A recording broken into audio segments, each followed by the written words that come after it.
Halloween just 9 days away. From the amazing decorations all around your house with ghosts and mechanical witches who jump out and scare to picking out the perfect costume so you don't trip.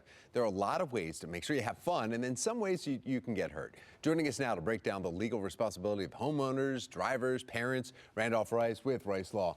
Thank you so much for coming in. Thanks for having me. It is Halloween, and when you start thinking about it, you're like, okay, well, you're going to be going up to strangers. You're telling kids, dress up, wear costumes so that you can't be seen at night, right. Walk up to strangers' houses and take food from them, but don't talk to strangers and don't take candy from strangers. Yeah, a little different, right? Yeah. It is. But while you get up to that house, there's a lot of things that can happen. It's dark. Kids run from one house to the other without using sidewalks. They can get hurt. All those mount to some, the possibility of some lawsuits. Some safety issues and some legal issues. And you really hit on some really important ones. First one, sidewalks. You know, walk on the sidewalks. You've got the right of way. Use those crosswalks. Tell your kids, and walk with your kids, obviously. Make sure you're staying on the sidewalks, because if you're in the road, that's where the cars are, and the cars hit you. That's not a good way to get hurt, you know, in life.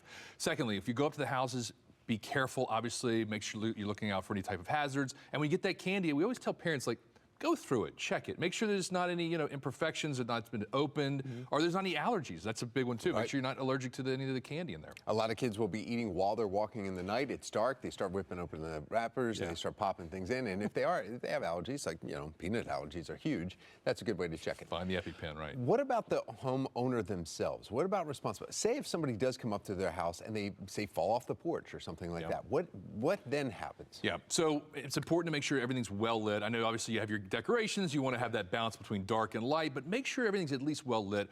Clean up any type of leaves or distractions that may prevent people from getting up to your house. Watch for those loose sort of steps. The things that you knew about that were dangerous, you could be held liable for those things.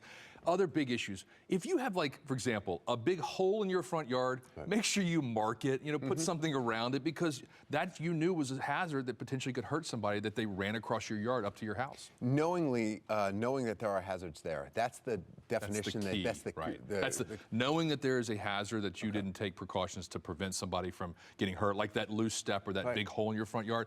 That's what leads to legal problems for the homeowners. But otherwise, everyone have fun. Have fun, enjoy it. Make sure if you're a kid, have some light, flashlight, a glow stick, something so that the drivers can see you, because that's a really big issue. That is, yeah. That's what we hear about in the ER every year.